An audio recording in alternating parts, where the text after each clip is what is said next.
Jusque-là, nous avons vu comment créer une base de données, comment modéliser des tables dans cette base de données, créer cette table, insérer des données et puis retrouver les données qu'on a insérées. Évidemment, les données qui se trouvent dans une base de données ne sont pas statiques. Donc, ce sont des données qui peuvent changer dans le temps. Par exemple, on peut changer de numéro de téléphone, on peut changer d'adresse. Il y a d'autres données qui peuvent rester plus stables.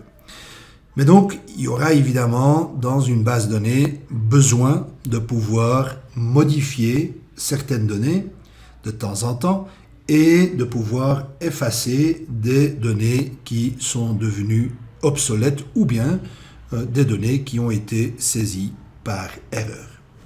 Alors, dans ce vidéo tutoriel-ci, nous allons nous occuper de ce genre d'opération.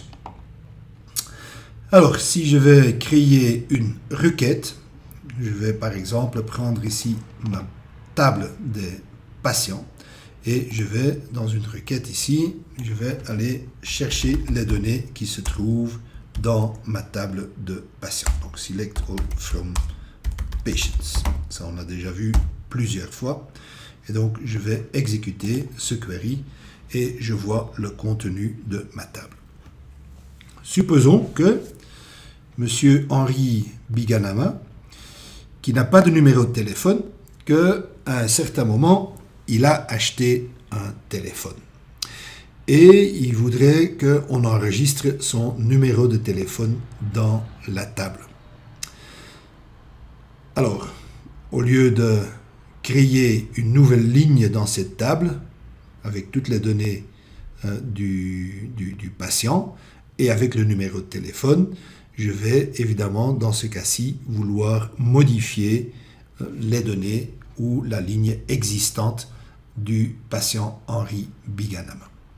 Comment est-ce que je peux le faire? Au lieu d'utiliser select ou insert, c'est ce qu'on a déjà vu jusque-là, on va pouvoir utiliser le mot-clé update. Et là, on va spécifier la table que on veut mettre à jour. Donc ici, par exemple, update patients.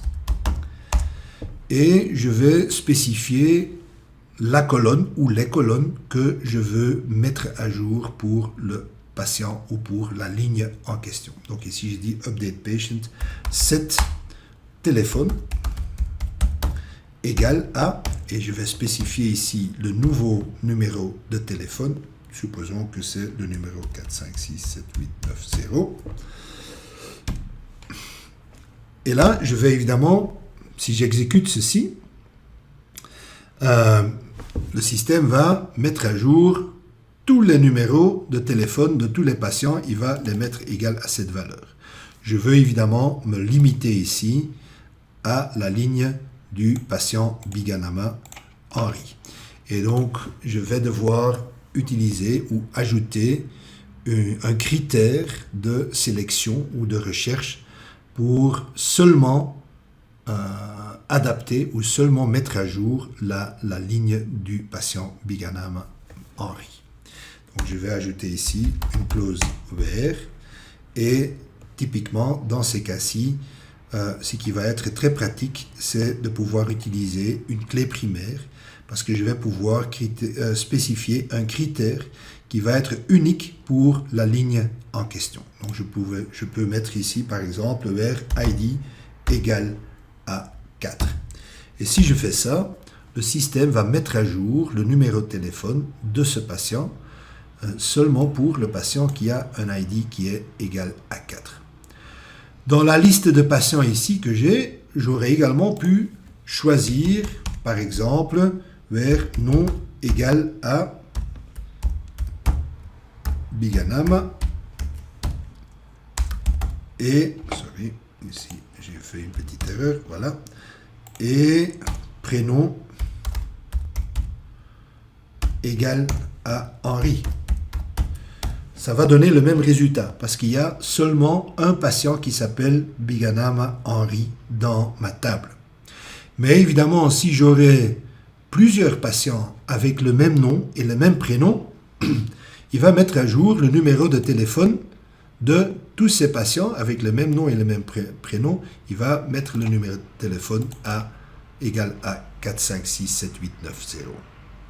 Ce qui n'est pas le but, parce que ce n'est pas parce que deux patients ont le même nom et le même prénom qu'il s'agit réellement du même patient. Donc pour cela, on va essayer d'utiliser une valeur d'une colonne qui est unique ou bien une combinaison de valeurs de différentes colonnes qui sont garanties d'être uniques. Dans notre table, ce qui est garanti d'être unique, c'est notre clé primaire, c'est la valeur numéro 4 ici, donc le ID numéro 4. Donc la solution, la première solution, ID égale à 4 est la meilleure solution. Et donc si je vais exécuter ce query, il va l'exécuter. Et si je vais maintenant aller rechercher de nouveau mes patients, je vais voir que le numéro de téléphone de Biganam Henry a été mis à jour. Ça, c'est un exemple où on peut avoir besoin de mettre à jour des champs. La même chose, évidemment, s'applique pour chaque colonne ici. Donc, si je dis, ce n'est pas Henri, mais c'est Jean Henri, je peux faire également la même mise à jour où je vais dire update patients set prénom égale à Jean-Henri vers ID égale à 4. Et si je vais exécuter ceci, je vais avoir mise à jour. Je fais ici, select from patients. Et voilà, je vois maintenant que le prénom du patient a été mis à jour à Jean-Henri. Donc avec ça, avec la requête update, avec une clause where, donc avec une spécification des lignes qui doivent être sélectionnées, je vais pouvoir mettre à jour des lignes dans une table. Alors une deuxième opération, c'est de effacer une ligne dans la table. Parce que parfois, on peut faire des erreurs. Supposons que j'ai fait une erreur lors de l'insertion de données dans la table des patients. Donc là, j'avais fait par exemple insert into patients et je dis dans quel champ je vais insérer des valeurs. Là. Je dis dans la colonne ID, nom, prénom, naissance, adresse, sexe et téléphone.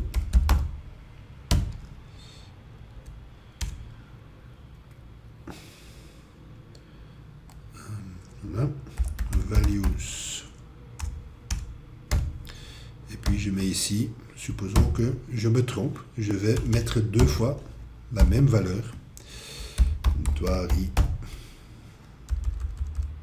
c'est du texte. Gérard.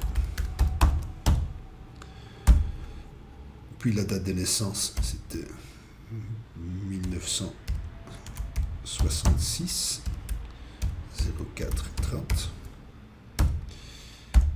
C'était un petit bitoquet. Le même sexe et le numéro de téléphone 987543.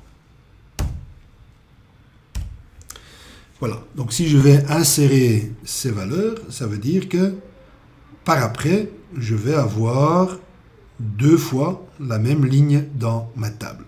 Ce qui serait possible avec ce qu'on a déjà vu maintenant. Donc j'ai la possibilité d'insérer deux fois la même ligne. Donc si je vais le faire ici, il a inséré ces données et donc je vais ici faire le site select from patients. Donc si je vais aller regarder le contenu de ma... Voilà, c'est exécuter la sélection. Je vois que j'ai maintenant 2 fois Ntwari Gérard. Ah, j'ai une petite différence dans le numéro de téléphone, apparemment. C'est vrai 9, 7, 4, 3, oui. Alors, ceci serait vraiment problématique parce que ma première colonne ici est censée être une clé primaire et cette clé primaire doit contenir une valeur unique. Or, j'ai dans ma table maintenant 2 lignes qui ont la même valeur pour la clé primaire. Nous allons voir dans un autre tutoriel comment prévenir, comment éviter que ce genre de doublon puisse être créé dans une table. Mais donc, à l'heure actuelle, avec ce qu'on a déjà vu comme matière, il est possible de créer 2 fois la même ligne.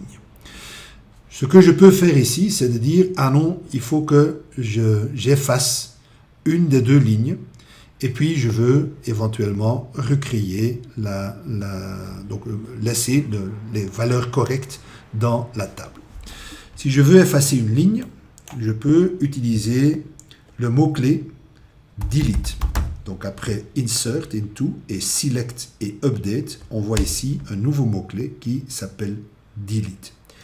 Et donc là, le syntaxe c'est delete from patients. Et de nouveau, si je vais exécuter ceci, il va effacer tout ce qui se trouve dans la table des patients. Ce n'est pas le but évidemment, mais je vais dire ici delete from patients where, et là j'utilise ma clé primaire qui n'est plus vraiment une clé primaire, where id égale à 6. Alors, il va seulement effacer les lignes qui ont l'identifiant numéro 6. Si je fais ceci, et je vais exécuter ce query, voilà, il y a 2 lignes qui ont été affectées, et effectivement, si je vais aller vérifier dans ma table, voilà, je vois que maintenant la ligne numéro 6 n'existe plus. Donc les 2 lignes avec le numéro 6 ont disparu. J'ai maintenant la possibilité de réinsérer les valeurs. Donc je vais de nouveau exécuter cette sélection. Je vais de nouveau aller regarder dans ma table et je vois que maintenant il y a de nouveau une seule ligne pour Ntwari Gérard. Ça vous permet de effacer certaines lignes, certaines informations dans une table. Si on fait un delete, ça veut dire que on va effacer, on va enlever toute la ligne d'une table. Si on utilise le update, donc pour la mise à jour, ça veut dire qu'on va seulement modifier le contenu d'un ou plusieurs champs.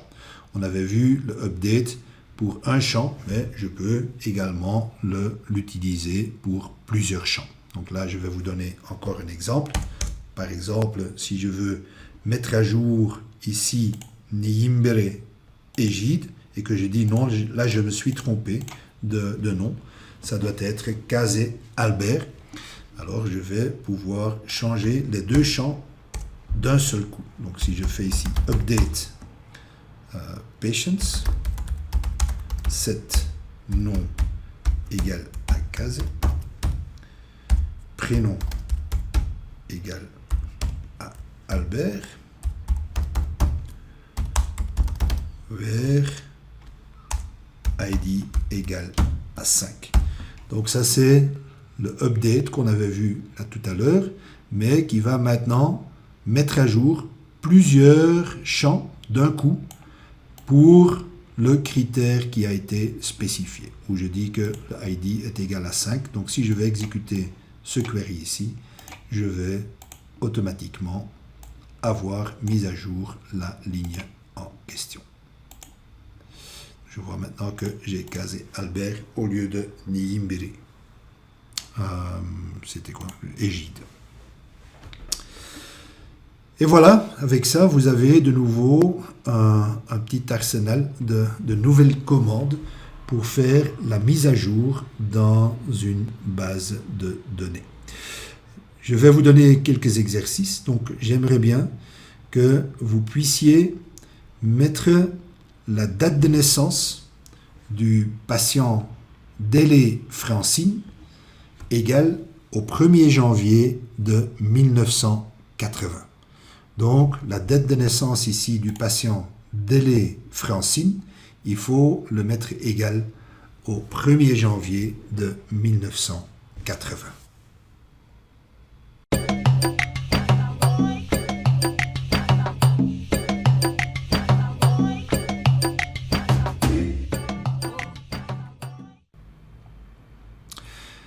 Alors, pour la mise à jour de cette date de naissance, nous allons simplement récupérer ici une query qu'on avait déjà fait.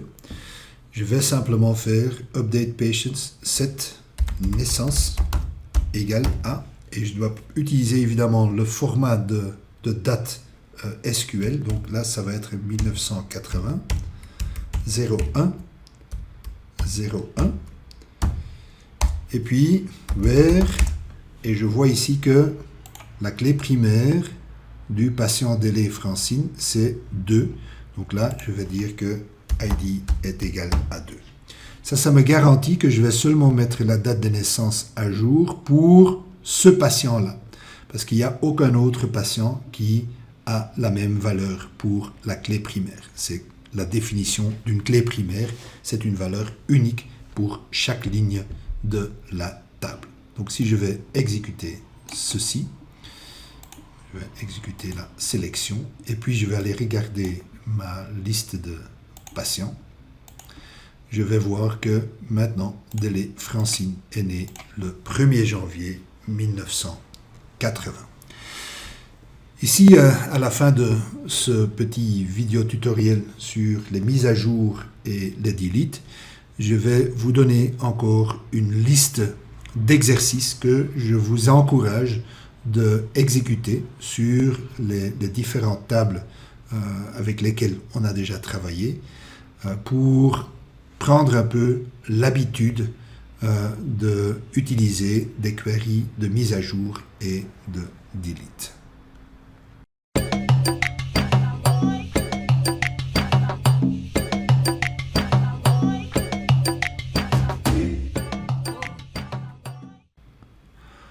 Jusque-là, nous avons vu des mises à jour ou des deletes sur des tables simples, donc sur une seule table. Mais évidemment, on peut également avoir besoin de faire des mises à jour sur des tables combinées.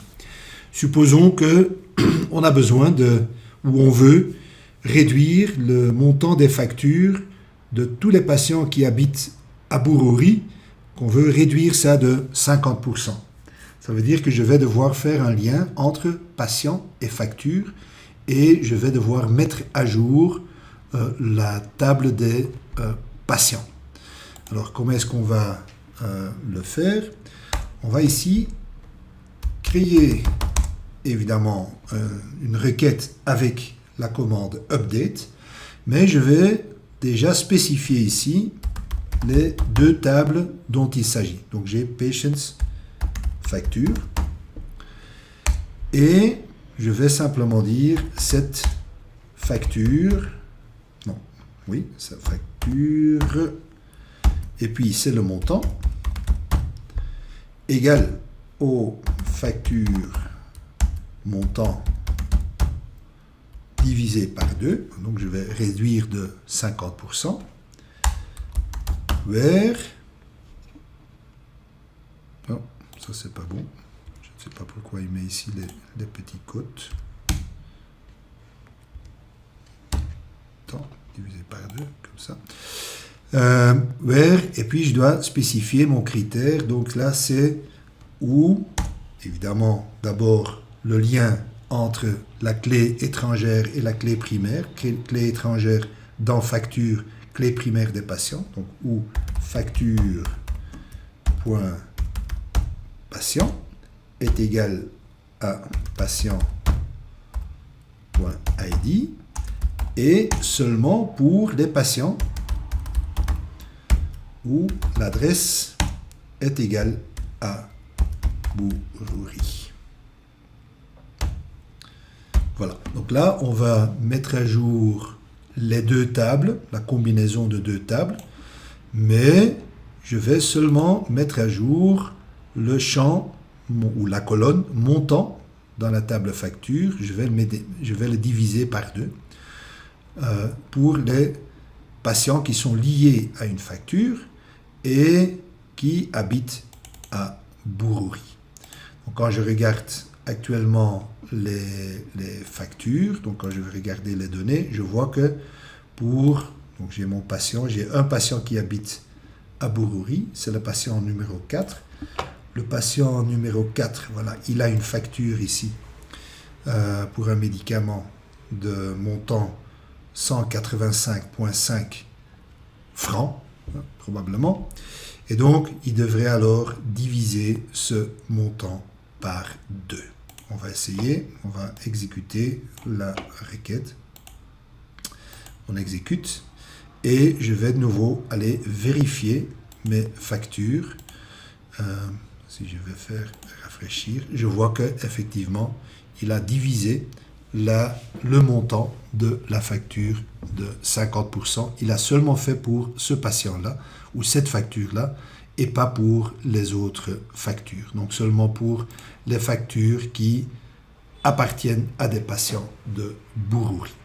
Et donc ça, c'est le mécanisme pour faire des mises à jour sur des combinaisons de tables. On met ici la combinaison, on va créer dans le R le lien, donc la relation entre les deux tables. On va spécifier les lignes qui nous intéressent. Donc ici, c'était ceux qui avaient une adresse à Bururi. Et on spécifie là-bas le champ ou la colonne on veut mettre à jour et la nouvelle valeur qu'on veut mettre dans cette colonne. Je vous donne également encore quelques exercices et ceci va clôturer ce vidéo tutoriel.